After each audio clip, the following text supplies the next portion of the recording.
Welcome to Powerfully Broken Podcast, where we talk about having unhealthy relationships and overcoming them to have a more empowered life and making sure we're breaking ties with those negative relationships that are negatively impacting our health.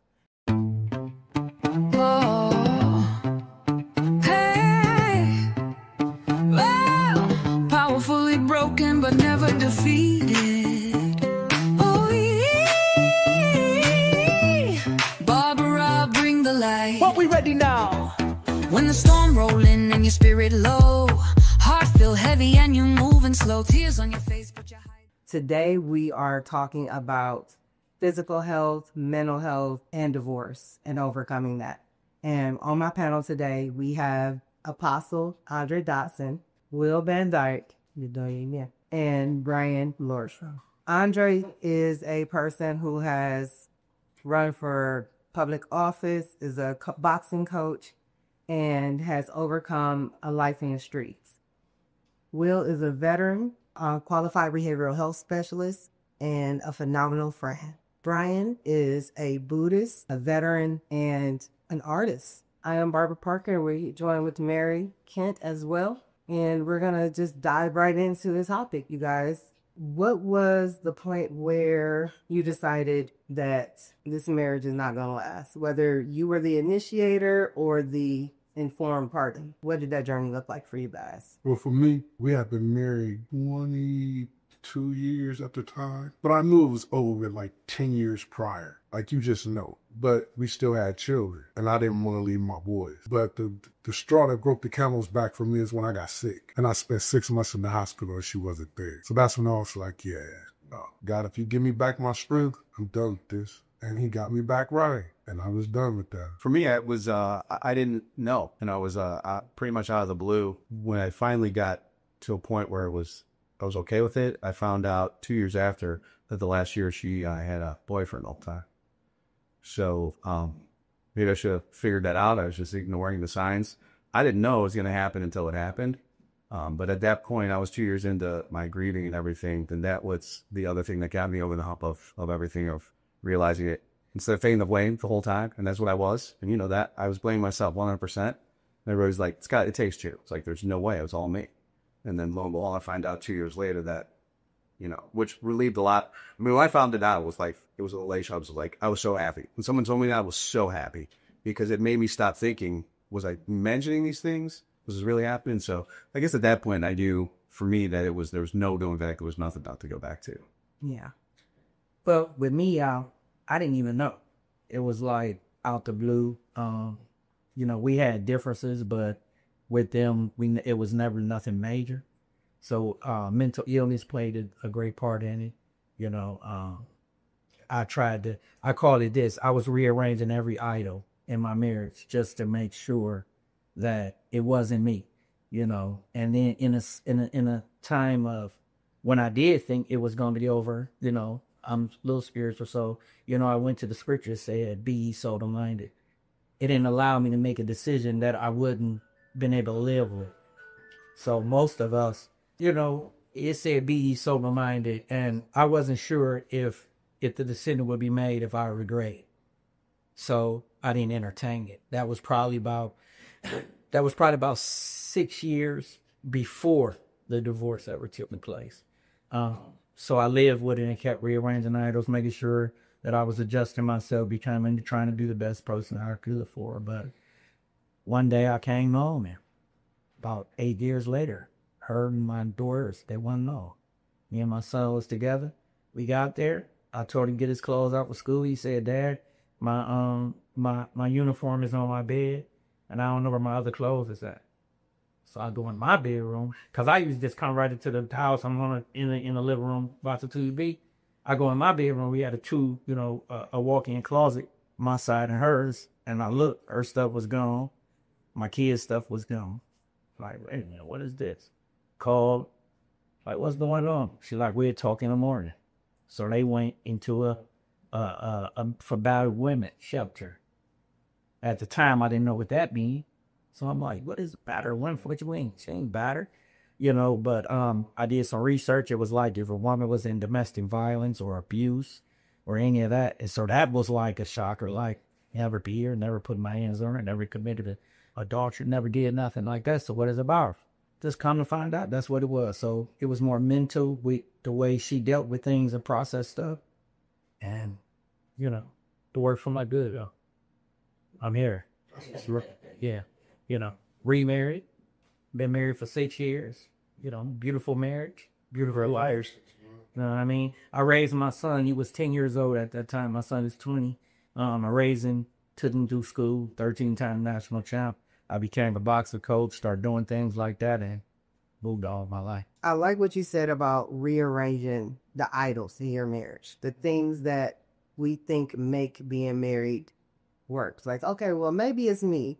I spent a lot of time gaslighting myself. Like, maybe I'm crazy. Maybe I'm overthinking this. Maybe I maybe myself to death just to make sure I can have the mental wherewithal to stay. Right. So what is it like when you make that shift of I did all this lying to myself, when you come to yourself and you like, why did I do that to myself? Well, you know what? Years later, like now, the trend is everybody hear about the word narcissist, and they category it men or some category it women. I was going through abuse mentally, so I would start believing, what am I doing? You know what I mean? So, and then also as a pastor, so, you know, if after I minister, if I hug, if I greet, I stopped everything that I was doing. Let me walk behind, let me go in the back, let me get my armor bearer, take him right to my office, you know, all these different things. I just adjusted everything, trying to, you know, accommodate something that wasn't there. So when you fight in that situation, what you're doing is you're fighting the ghost. You know what I mean? It's all in the head. It's all in the mind. It's all in the, you know, and so, but what it do, it attack you mentally because it makes you feel like maybe it's something that I'm doing. Maybe it's something that I did. And so, you know, it makes you stay, you know, and like he said, I got 6 girls and 1 boy. At that time, I had 4 girls, and then I had my son. So with my son, he was the only boy. And it was like, wow, I got a boy with this marriage. You know, I've been wanting a boy. You know what I mean? I don't want to leave. I had a situation with my other girls. I wasn't in their lives. I wasn't able to be there. So now I could be there. I got a good family. Blah blah blah blah blah. So I used all that to stay in abuse, and not physical abuse. It was mental abuse. You know. So and like I said, I rearranged everything, tried to figure out where I go wrong. What did I do? Okay, let me try this. Let me try that. And once you do all that and you know it's not you, you know, you just got to let go. I'm going to interject and hit pause because you said a word, it was abuse. And for a lot of people, when they think abuse, they simply don't see men as being a receiver of abuse. I'm going to talk a little bit about those signs and symptoms for other men who may be in denial, because society as a whole, I mean, most of the times you talk about abuse, they don't believe that a man can be abused. They don't believe that a man can be, because you're that loving. This episode is proudly sponsored by BF Empowerment Center, where healing isn't just possible, it's powerful. Follow at Queen BL Parker or at BF Empowerment. Don't forget to like, comment, share, and subscribe to Powerfully Broken Podcast, airing every Friday at 9 a.m. I think this, most men got to first find out what a man is. Once you become what we call a tender warrior, you begin to see yourself different. And I didn't recognize abuse until I was able to let go of my ego, let go, you know, all the macho things that men have, and realize I'm being broken, I'm being hurt, you know, nothing is working, I'm loving, you know. And then at that time it was a change for me, because I'm from the streets. So, you know, I went from, you know, doing whatever I want to do, living the way I live, to faithful, to being a man of God, you know what I mean? You know, bringing home the money, you know what I mean? Everything. So it was like, wow, you know, everything that I'm doing. So once I made them adjustments, I wanted it more. I wanted the relationship to work more than I didn't want it to work. You know what I mean? And it was beyond the love or in love. You know, I learned the principle. One thing about marriage is a choice. You know, it's not about a feeling, because if you go by the feeling, you're going to have ups and downs, and you're going to be in and out of a relationship. So when I choose to make a commitment, that's what I went for. So I was faithful to a commitment and not just an individual. So I think when people realize that, and in that, because they respect you enough, it makes you have this love for them that you won't change, you know. So I got a quick question, because I keep hearing both of you guys say this. You didn't know that it was over. Come more in depth with me on that, because for me, didn't want to know. That's right. You didn't want to know. That's what I'm thinking. Exactly. Because it's kind of like, it's kind of like, this is like, when I hear y'all say this is what comes to my mind. It's kind of like walking into work and everybody in the job know you about to get fired except for you. right. Well, you know what I'm saying? I get that. I just didn't want to know. Yeah, because Ignoring all the signs. Well, because I said 7 years before that, okay, I realized red flags. I didn't know the incident would happen the way the incident happened. But you knew it was going to happen. I didn't know. I thought it would be more if I initiated. But then I know my life is that, you know, he said that I know the plans and the thoughts that I had towards you. They're good without an evil, you know, and with an expecting end. With that being said, I would have never divorced. So God is good. I would have never, even though things was the way it was, I would have never been the one to say that I want a divorce.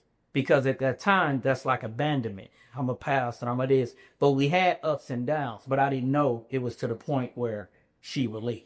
But I think that's most men, though.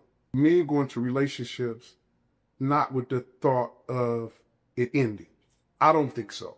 Fact. Okay, I could be wrong, but I don't think so. Like, women are more into, and you'll hear it, like, it's like cliche, I'm not happy.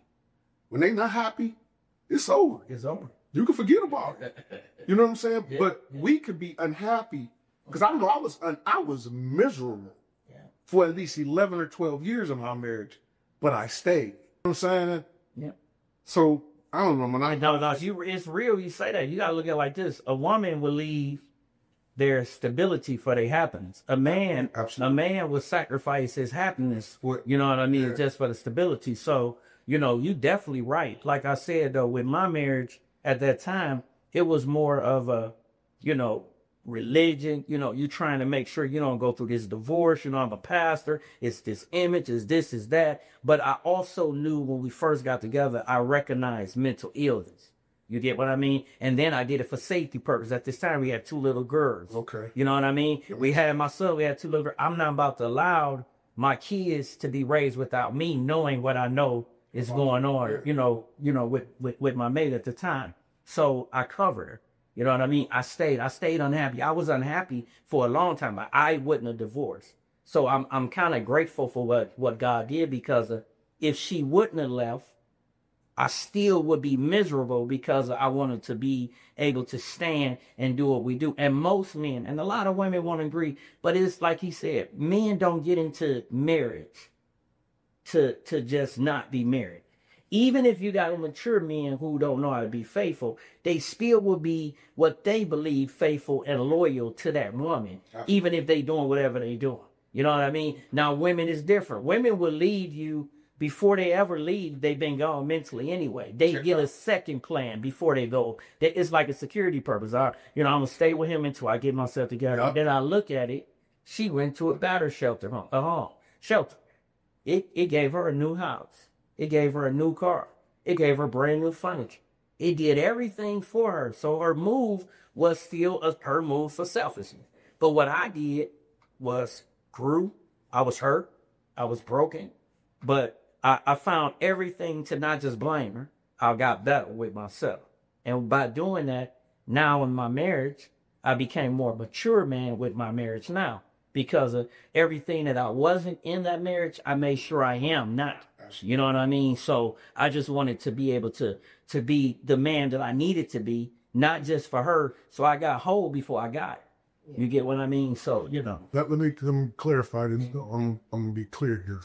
I filed for my divorce. I did. And it wasn't for selfish reasons. It was once I realized, when I got married for the purpose of, we got each other.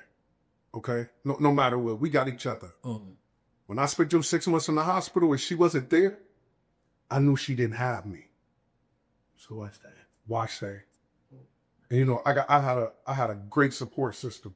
Like, my mom and dad is the bomb.com. You know, I was like 41, 42 at the time. I think I was like 40, 41. And my dad told me, he looked me in my face, he said, listen, Lil William, you at an age right now, and my kids was older. You know, I think my baby boy was in high school. He was a freshman. So my dad said, he said, listen, you at a point in your life to where you can start over. No matter what, you are okay to start over. And my mom was always there. So I had that support system to where I felt like, you know what, no matter what I'm going through, I'm going to be okay because I got my mom and my dad. I've heard it said that once a man marries somebody, even after the divorce, they still love them no matter what. Absolutely. And that's another thing, because that's something, it's another topic, but I want to share it to the panel and those who are listening. You know, even if you go spiritual, you know, our brother about Buddhism and the principle of philosophy, but the ideology in Christianity is this, that he said that it's unconditional love, that Christ died for the church. Men die to themselves for relationships because a man desires is never just one woman. Never. Why? Because we have this hunger until we able to, most men, we get that hunger until we able to suppress and mature. Then we able to become the men. So when the scripture says that one, you know, die for the church, which is for his wife, a woman don't love unconditionally. Men do. Women love conditionally. How I know that's this, because if a man, it's like this, a man can see a woman that's waiting on a bus with 5 kids, a bonnet, looking a mess, and a man will pull right up on her, talk to her, and in his mind, boom, I'm gonna take care of her, I'm gonna help her, I'm gonna do this and do that. A woman off rip don't know, do you work? You got a job? You know, do you provide? Can you provide? And all these different things. Not saying all women, you always have, you know, those who exceptions. You know, the exceptions. But my point I'm making is when you love conditionally, it's not in the men to love conditionally all the time. It's an unconditional love that most can't understand. To get to your question, to ask, yes, I believe they won't never be in love with them people, but love, far as want their best interest, absolutely. Men will always be like that. Women is this, after they done, oh, he ain't no good girl. I mean, he is just the worst of the worst, and da-da-da-da. You was with him for 20 years. You was with him for 21. How can you talk so down? Why you hating so much? Most men can walk away and still have the best interest of that individual. Like I would say this here, I love my wife. I'm in love with my wife. Me and my wife we rock together. That's my partner. We together for 6 years. You know, I have when it comes to my children's mothers or when it comes to my ex-wife, I have no bitterness in my heart, regardless of what she did. You know what I mean? I wish him the best. I want the best for him. You know what I'm saying? But I never go backwards. You get what I mean? I'm in love with my wife, and I'll be the better man for her because she from through that. Say that. Only that, yeah. Man. I know my ex-husband kicking the hell out of himself. I could put it out. Yeah. A lot of times when we go through these journeys, and I've had these conversations with female friends and clients, I don't know if y'all know this. I want to share a little secret with y'all. This segment of the Powerfully Broken podcast is brought to you by A Powerful Divorce, the book by Barbara L. Parker. It's not just about endings. It's about rediscovering who you are, reclaiming your peace, and rising stronger than ever. Because you're not just surviving, you're becoming. And that's powerful. Follow at Queen BL Parker or at BF Empowerment. Don't forget to comment, share, and subscribe to Powerfully Broken Podcast. Now back to our program. Powerfully broken but never defeated.